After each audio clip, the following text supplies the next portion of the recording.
प्रतापगढ़ से बड़ी खबर है। व्यवस्था में कालाबाजारी की हद है। गरीब महिलाओं और बच्चों की सरकारी योजनाओं पर डाका डाल रहे हैं। आखिर कैसे धरातल पर उतरे सीएम गहलोत की वेलफेयर स्कीम, ये बड़ा सवाल है। प्रतापगढ़ एसपी अमित बुढ़ानिया के निर्देशन में पुलिस की बड़ी कार्रवाई। प्रतापगढ़ पुलिस के इनपुट पर प्रतापगढ़ बांसवाड़ा में हुई 13 जगह छापेमारी, 8 लोग धरे गए हैं। प्रतापगढ़ में आपको बताया कि करीब आधा दर्जन बांसवाड़ा में पकड़े गए हैं। तो वहीं प्रतापगढ़ में उड़ान योजना के 1 लाख से अधिक नैपकिन, 12 क्विंटल से अधिक स्कीम्ड मिल्क सहित राशन की सामग्री बरामद हुई है। बांसवाड़ा में भी इतनी ही सामग्री जब्त करने की बात निकलकर सामने आ रही है। आपको बताएं कि उड़ान योजना के सैनिटरी नैपकिन हटाकर गुजरात बेचे जाते रहे हैं। तो देखिए, इस तरह से अगर धांधली होगी, घोटाला होगा, कालाबाजारी होगी, तो फिर कैसे जो योजनाएं सरकार की तरफ से लाई जाती हैं वो धरातल पर उतरे, लोगों को उनका लाभ कैसे मिले। लक्ष्मण राघव मेरे सहयोगी हमारे साथ जुड़ रहे हैं। लक्ष्मण, अब कैसे इस पूरी कालाबाजारी का पता चला है?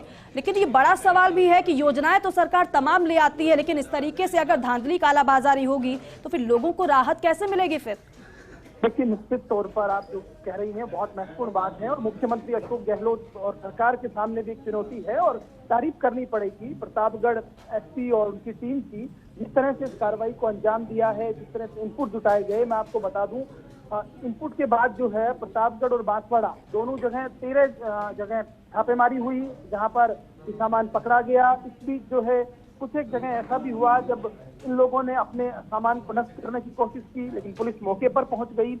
मैं आपको बता दूं, उड़ान योजना के अंतर्गत 1 लाख से अधिक सैनिटरी नैपकिन, 12 क्विंटल से अधिक मिल्क तो प्रतापगढ़ जिले में पकड़ा गया है। इतनी ही कार्रवाई बांसवाड़ा। ठीक है लक्ष्मण, हम रुक करेंगे आगे भी आपका, लेकिन अमित बुढ़ानिया पुलिस अधीक्षक प्रतापगढ़ हमारे साथ जुड़ गए हैं। अमित जी, ये जो पूरी कालाबाजारी योजनाओं में की जा रही है, इसका पता कैसे चल पाया?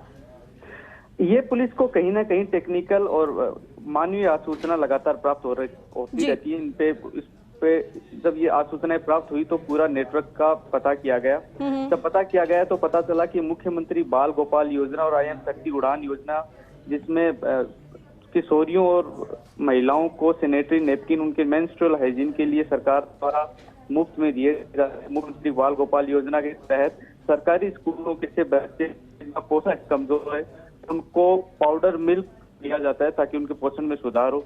ऐसे ही मिड डे मील की जो योजना है, जिसमें जी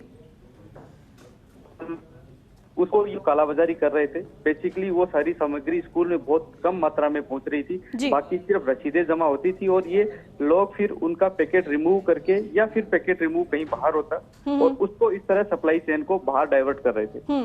आज प्रतापगढ़ में और बांसवाड़ा में लगातार इस तरह की छापेमारी की गई, एक साथ रेड हुई। 5 मुकदमे हमारे यहाँ प्रतापगढ़ में हुए हैं और 2 मुकदमे बांसवाड़ा में हुए हैं जी। इसके तहत जो जब्ती हुई है वो 11 क्विंटल पाउडर स्किम्ड मिल्क लगभग मिला इनके पास जब्त हुआ और 1,25,000 सैनिटरी नैपकिन जो है वो जब्त हुए। कई क्विंटल उपमा, मूंग दाल, चावल पैकेट जो उड़ान मिड डे मील योजना के तहत मिलते थे वो जब्त हुआ है। साथ ही इन मुलजिमों ने, जब पुलिस की टीम ने रेड की तो कई बार कुछ जगहों की पुलिस को सूचना नहीं होती, तो इन्होंने 80,000 के आसपास नेपकिन को जलाने की कोशिश की खाई खोद के। पुलिस को उसकी तुरंत सूचना प्राप्त हुई, पुलिस वहां तुरंत पहुंची। कुछ नेपकिन उन्होंने जला दी थी, लेकिन बाकी नेपकिन पुलिस ने सिक्योर की, उसका एक पृथक से मुकदमा दर्ज किया गया।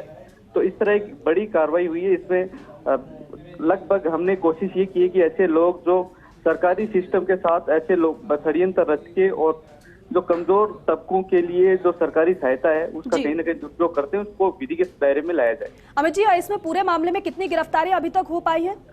8 मुलजिमों को अभी डिटेन किया गया है, इनको बाद अनुसंधान गिरफ्तार किया जाएगा जी। और ये पूरा कितना बड़ा ये पूरा नेक्सस है? क्या इनके बारे में इन्होंने कुछ बताया है जिनको आपने पकड़ा है? कौन कौन इसमें शामिल है? अभी की इनको सामने आएगा। ये लगभग प्रथम दृष्टया ये बिल्कुल तथ्य सामने आया है कि सरकारी कुछ लोगों के साथ षड्यंत्र में दुरुपयोग किया। ठीक है अमित जी, बहुत शुक्रिया बातचीत करने के लिए। और लक्ष्मण राघव मेरे सहयोगी, आपका भी लक्ष्मण बहुत बहुत शुक्रिया इस जानकारी के लिए।